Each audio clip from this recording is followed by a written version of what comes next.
For the Visayans, you will know what ugis means. Ugis is white or silver. Lingana is the bell. So this works with the story of the bell in my hometown, Maribojoc, which has the largest river. There are 5 rivers in Bohol, and Maribojoc has the Abatan River. And there are many stories there. So one time I returned with my poet friend Nguyen Bao Chan of Vietnam, and my cousin, who used to be an NPA priest.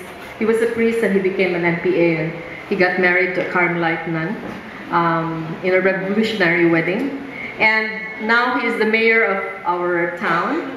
He has been re-elected, the first politician of my family. And his friend, who was the first political detainee of Marcos, is now working as a community development officer of the town. So I dedicated this poem to the 2 of them because they were lost for a long, long time from us. They went underground and lived with the people who they tried to help out of their poverty. So this is also my way of answering maybe everybody's need to come home. Come home, not just in language, but to really come home to the place where the very landscape speaks to you. So here's the poem. It is time to come home, for Leoncio Evasco Jr. and Procopio Resabac.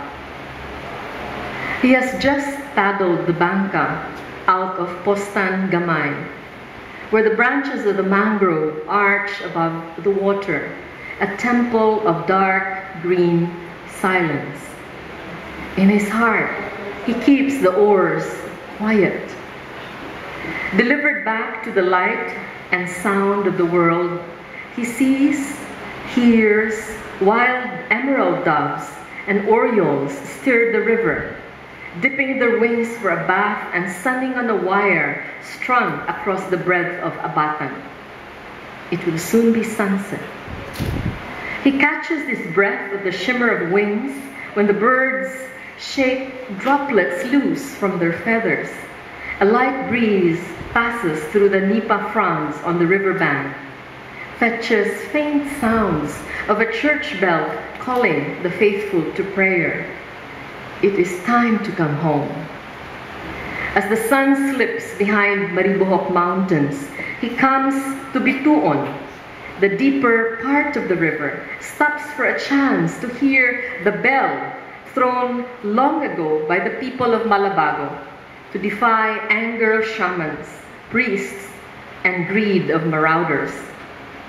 His friend, the wise healer of Toril, tells him the story one starless night when he heard Linganay Ugis ringing.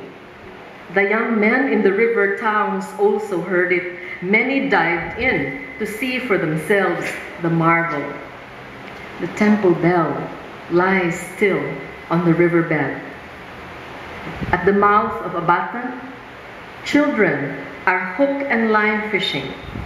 He calls to ask them if they were trying to catch kogtong, giant fish, guarding the bell.